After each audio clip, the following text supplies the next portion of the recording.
prends l'axe ça là, comme référence. D'accord? Pour les deux cas de figure. D'accord? Si tu mets I ici.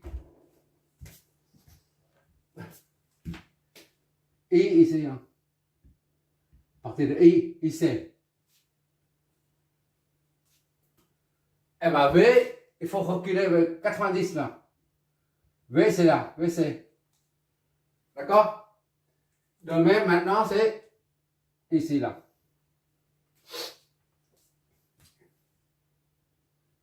I et V. I, il est là. IL.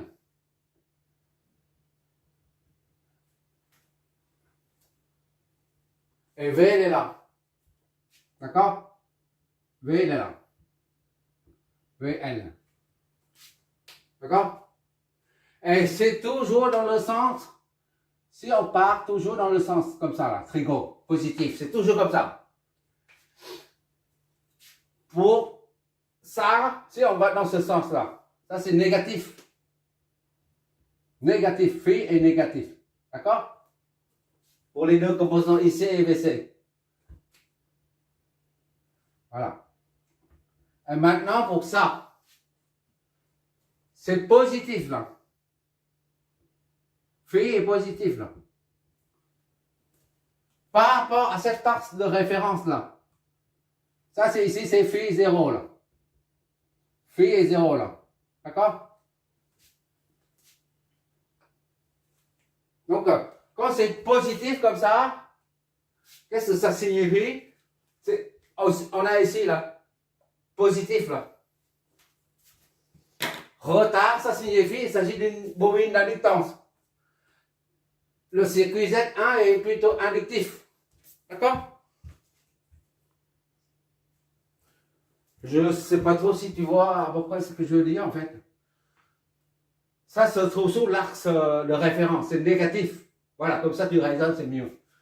VC doit rattraper. Rattraper. VC là. Ça c'est. Voilà. V. C. Cet angle là, d'ici à là, se trouve sous l'axe alpha phi. Donc c'est négatif. D'accord? Tandis que dans ce cas-là, phi se trouve sur l'axe positif. Sur la partie au-dessus de phi 0 là. D'accord? Donc c'est positif. On s'en fiche un peu que ce soit une bobine d'inductance ou un condensateur. Du moment que l'angle se trouve au-dessus de l'axe où phi est à 0, ça signifie que phi est positif. Quand phi, l'angle se trouve sous l'axe de référence, ça signifie que phi est négatif. D'accord? Dans notre cas, phi est positif. D'accord? Phi S1 est positif. Maintenant, on connaît l'angle de phase phi S1 du courant IS1. C'est positif. Quand on parle de retard ou de facteur de puissance en retard ou en avance, on a dit tout à l'heure, il s'agit toujours du courant qui est en retard par rapport à la tension, d'accord? Ou en avance. C'est le courant qu'on désigne via le terme retard ou avance, d'accord? Donc ça vient du facteur de puissance là, 0,8 là, d'accord? Donc ça concerne le courant. Donc maintenant on a IS, on peut déduire IS1 est égal à 433 racine de 2 phi S1, d'accord? Donc IS1 est donc 433 racine de 2 et phi S1, c'est 36,87 degrés ampères. Voilà, ça c'est connu maintenant.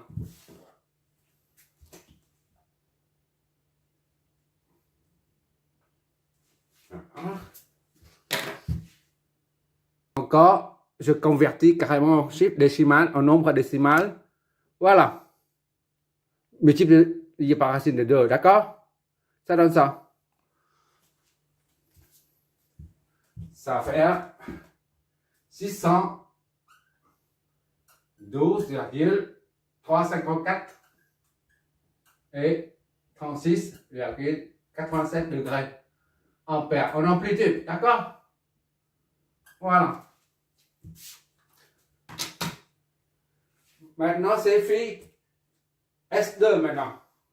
En facteur puissance 2 là, FP2 est égal à 0,1.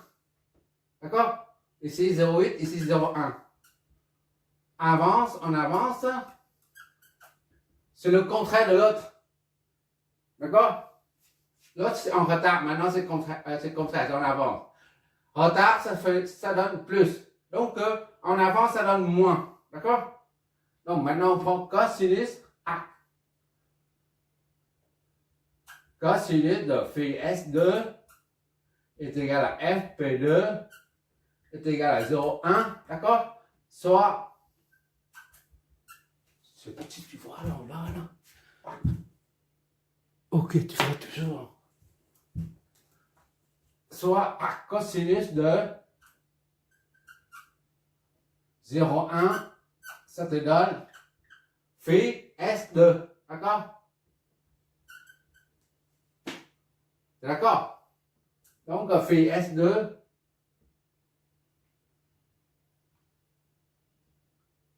est égal à cosinus de 0,1. On va voir tout de suite. À cosinus 0,1. Voilà. Tu regardes par toi-même là. Ok. 84. C'est bon si tu vois. Voilà. 84.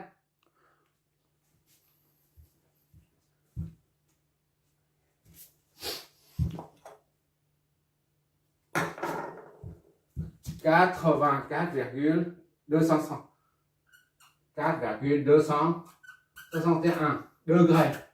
D'accord? Quand c'est retard, c'est plus. Donc, c'est négatif. D'accord? Donc, ça devient VS2 moins 8,21 degrés. Voilà. Ok, tu vois.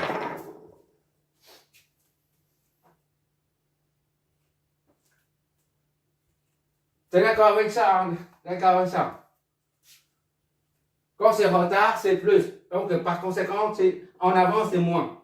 On ne cherche pas 1014, on ne cherche pas à démontrer comme tout à l'heure. D'accord? Maintenant, IS2 là, est égal à 810 racine de 2 phi S2. Donc, IS2 est égal à 810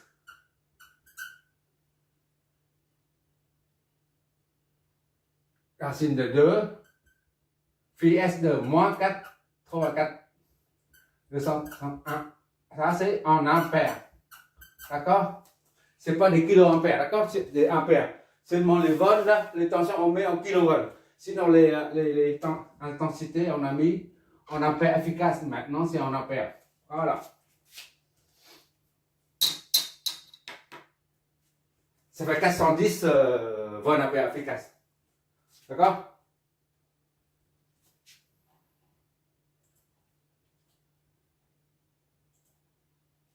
Bon. À partir de là, on obtient IP. D'accord? IP, IP est égal à moins 123 sur 260. Voilà. Multiplié par IS1. Celui-là. 400. IS1, c'est là. 433 racine de 2. Racine de 2.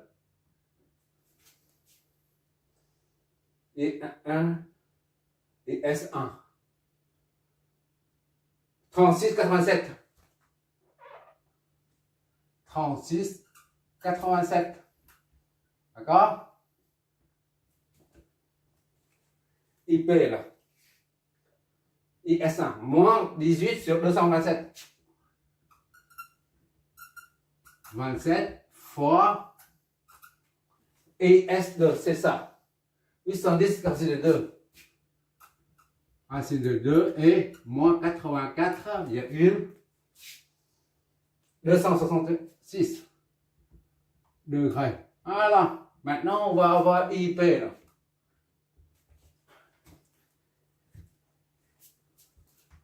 IP est égal donc calculatrice. Là et là. Voilà. On va additionner tout ça, moins et moins. Regarde bien.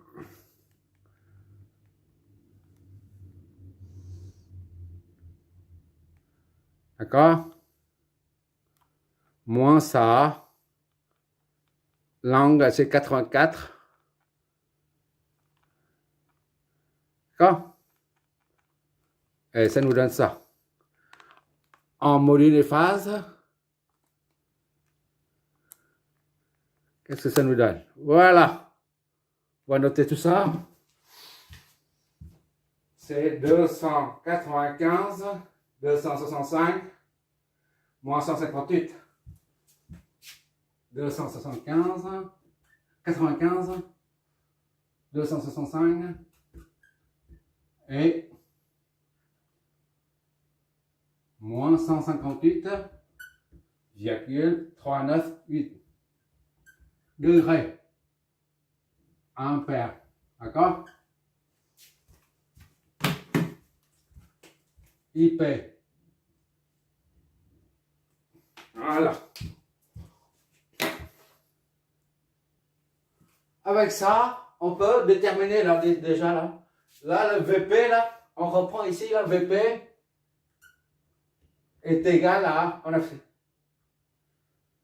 3, 2, 1,026. On a fixé à 0 tout à l'heure au début, tu te rappelles?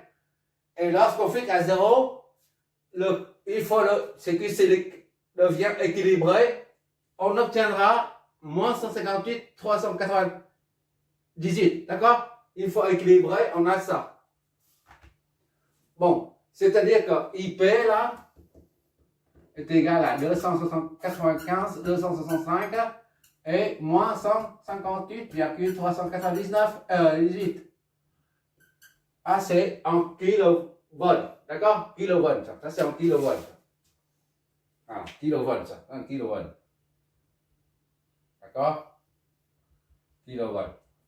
Mais ça n'a pas d'importance. Nous, c'est la phase qui compte.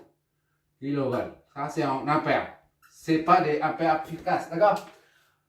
Comme on dit là, le facteur de puissance nous renseigne sur le retard ou l'avance du courant par rapport à la tension. Là, il y a un déphasage entre le courant et la tension là. D'accord? Le déphasage, le facteur de puissance est ici, là, à ce niveau-là. FP à ce niveau-là. FP à ce niveau-là. D'accord? FP total. Voilà. Est égal à combien? Bah, c'est égal à ça. Tout simplement. D'accord?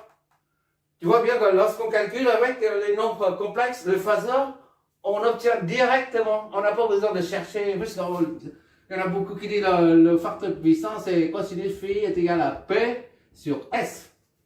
Il faut trouver déjà P et S et tout. Pour faire le rapport, pour faire la division, le quotient, le P et S.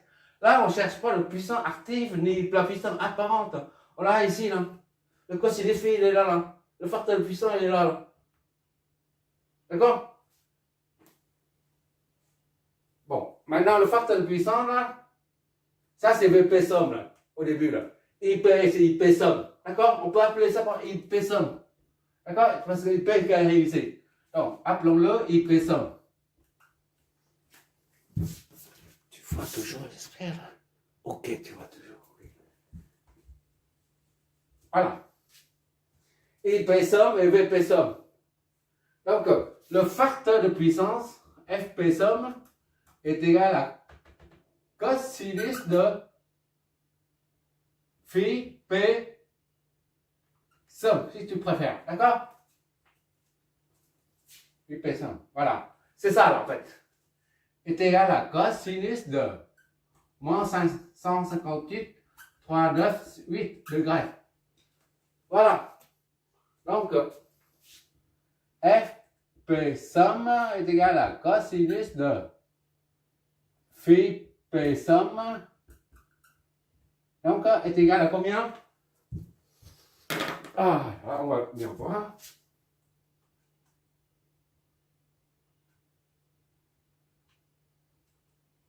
Voilà. Tu vas voir par toi-même. Hop là, dernier truc. Ok là. Voilà. 0,93. Moins 0,93. Moins 0,93. D'accord? Ou 13%. Voilà.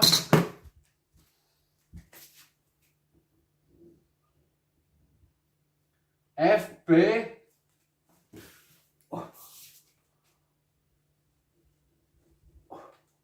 ou FP est égal à P total sur S total. 93%. Voilà. Facteur total. Alors, on l'a ici.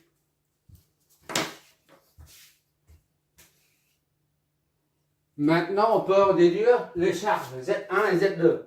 D'accord? V.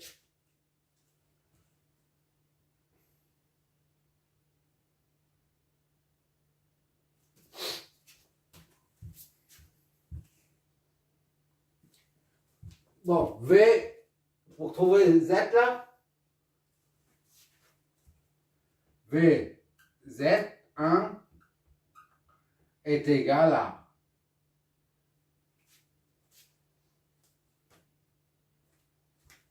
RI, Z1 fois I, S1, d'accord? Z1 est égal à VZ1 sur I, S1, d'accord? VZ1, c'est l'opposé de ça. Ça est égal à moins ça. Moins VS1 sur IS1, d'accord? Ce qui fait moins 123 racine de 2 et 0 divisé par, c'est ça, hein? Kilovolt. Donc il faut multiplier par 10 puissance 3 et 0 volt et 0 phase divisé par IS1 443 racine de 2, d'accord? 36,87. Voilà. Qu'est-ce que ça nous donne? V Z1 et donc est égal à, et hop là, V là, voilà, d'accord?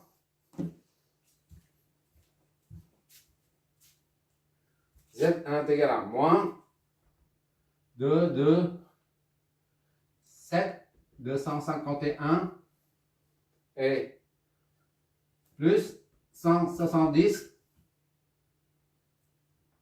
439 G. D'accord? Ça, c'est en ohm.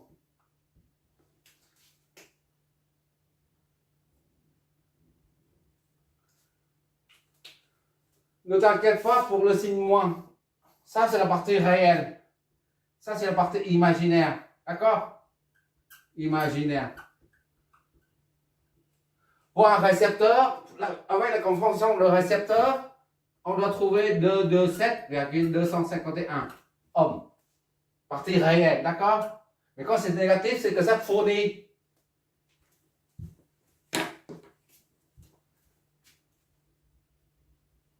Quand c'est positif, ça signifie que ça reçoit l'énergie active. D'accord? Mais ça, c'est le négatif. Avec la puissance complexe, tu verras mieux. Z2, c'est pareil, là. Z2 est égal à Z2 fois IS2. Soit Z2 est égal à V Z2 sur IS2. VZ2, c'est l'opposé de ça. Moins VS2. D'accord? Moins VS2 sur IS2. D'accord? Donc, c'est moins VS2, c'est ça. 18 racine de 2 en kilovolts. 18 racine de 2, 10 puissance 3, 0. D'accord? Divisé par IS2. Il est là. Ça, c'est en ampères. On n'a pas besoin de multiplier par 10 puissance 3. Racine de 2 moins 84, 261. D'accord?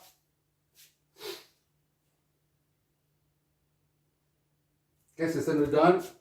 Z2 est égal donc à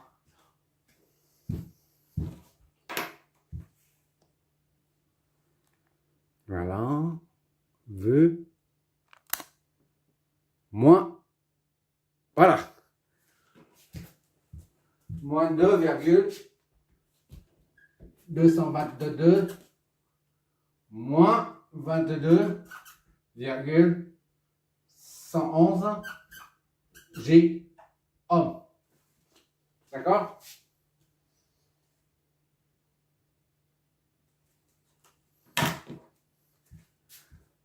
Au fur et à mesure de l'avancement, tu vas découvrir des résistances négatives. Tu verras, il n'y a pas de surprise. Tout ça, il n'y a pas de surprise. Quand c'est positif, ça signifie qu'il s'agit d'une résistance. Par exemple, si 227, il n'y a pas de moins. Ça signifie que l'impédance reçoit une énergie active. D'accord? Et quand c'est moins, ça fournit l'énergie. Tout simplement.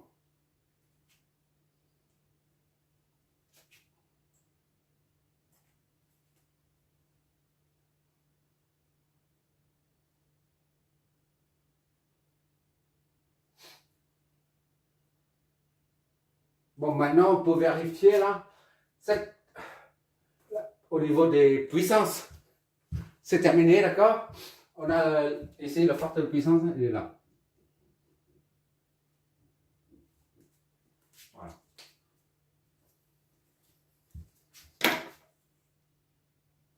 Dernière chose, le facteur de puissance, on a dit c'est 93% ou moins quelque chose, moins 0,93, d'accord? Tu peux à la limite vérifier ici en prenant arc tangent de ça divisé par ça en valeur absolue, d'accord? Et je veux dire, le facteur de puissance de 1 là, 0,8 là, tu peux vérifier avec cette charge là. Ça, arc tangent de ça divisé par ça, ça donne 0,8. Au lieu de prendre le cosinus de même, ici tu prends arc tangent de ça divisé par ça en valeur absolue, ça te donne le facteur de puissance de la deuxième charge, d'accord? On fait ça et on va comparer. Voilà, ça te donne, d'accord? Ça donne 36,87. 36,87 c'est là. On a trouvé tout là. 36,87. Maintenant, tu prends cosinus de ça.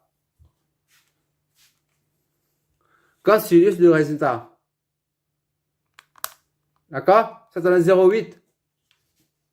Tu retrouves 0,8 là. On va vérifier le deuxième là. Arc tangent de ça divisé par ça. D'accord? arctangent de 22,111 divisé par 2,222, voilà.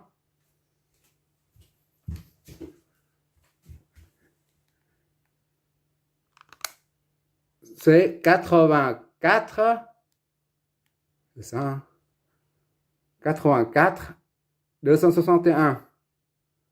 Oh, tu vois pas bien. Voilà. Maintenant, on prend cosinus de ça. Cosinus du résultat 0,1. D'accord? Mais pourquoi j'ai pas fait ça, en fait? Ça complique les choses. Arctangent, c'est quand il faut tenir compte de... Quand c'est ce côté-là, c'est arctangent, ça donne directement. Quand c'est A est positif, B est positif. Mais quand c'est A est positif, et B est négatif, il faut plus ou moins pi sur 2, machin, bidule. Alors, ça complique les choses.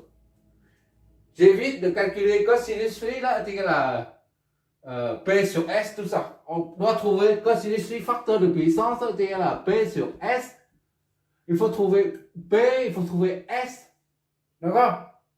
Et pour trouver le cosinus phi, il faut faire arctangent. Et arctangent, chaque fois on fait arctangent, il faut tenir compte de plus ou moins bi sur 2. Ça embrouille. Et quand tu utilises les nombres complexes, les phaseurs, là, ça aboutit directement au facteur de puissance. Plus ou moins.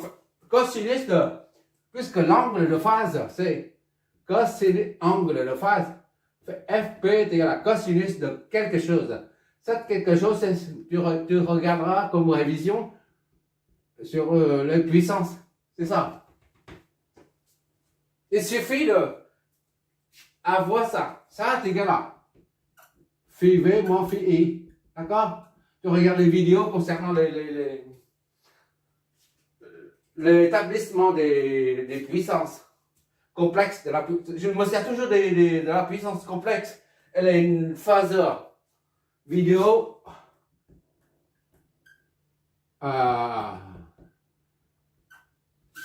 Phaseur et puissance complexe. Voilà. Je me sers toujours de ça, là. Ça simplifie la vie. On n'a même pas besoin de chercher le puissant actif, puissant réactif, puisque dans la puissance complexe, tout ça se retrouve dans la puissance complexe. Et lorsqu'on utilise les phaseurs, là, le courant et tension, on aboutit directement au cosinus phi, au facteur de puissance. D'accord? Voilà. Et si le cosinus total, c'est 0,93. D'accord? Et si tu ajoutes, tu dis, voilà, le facteur de puissance total, ce sera le facteur de puissance de celui-là plus celui-là. Ben, c'est pas pareil, 90. La somme des deux, 90. Tandis que là, c'est 93. C'est pas pareil, d'accord?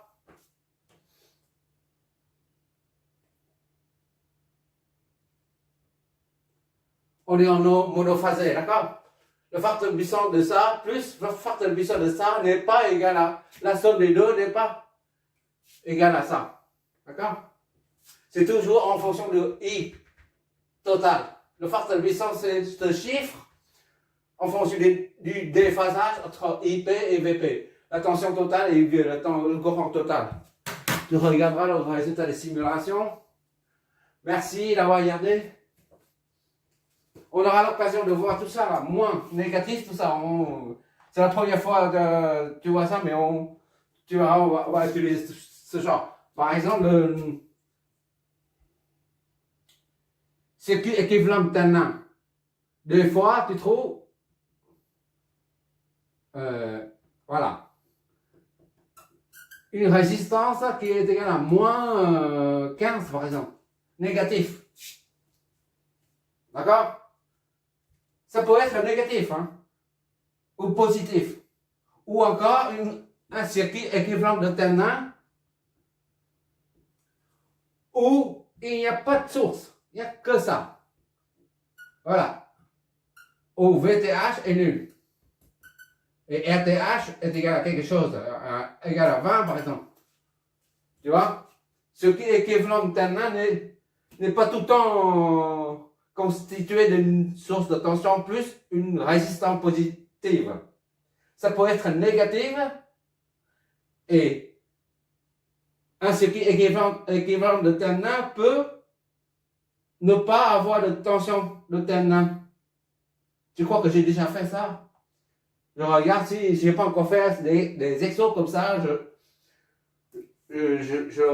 les ferai. Je crois que j'ai déjà fait ou je sais pas trop. Si c'est pas encore fait, je fais des exos là-dessus pour qu'on tombe sur contrôle moins 15. Et comme ça, une résistance équivalente de ternain qui est égale à moins 15. Et dans ce cas-là, tu verras pourquoi c'est moins 15. Et qu'est-ce que ça signifie? Parce que physiquement, ça ne peut pas résister à moins 15. Une résistance, la valeur d'une résistance, c'est une valeur physique. Il ne peut pas être négatif. Or, mathématiquement, on trouve moins 15. Comme ici, là, une résistance négative. Là.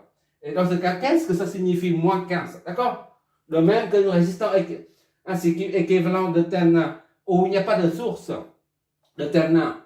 Or, on définit ce qui est équivalent de ternain comme une source de ternain plus une résistance de ternain. T'es d'accord? C'est ça la définition d'une source d'un circuit équivalent de ternain. Mais on trouvera, il y a des situations, il n'y a pas de source de ternain. Je ne sais pas si tu as déjà tombé là-dessus, mais je revois. S'il n'y a pas d'exo concernant ces deux situations-là, je ferai des vidéos là-dessus. Comme ça, tu vas maîtriser pourquoi un négatif. Merci d'avoir regardé.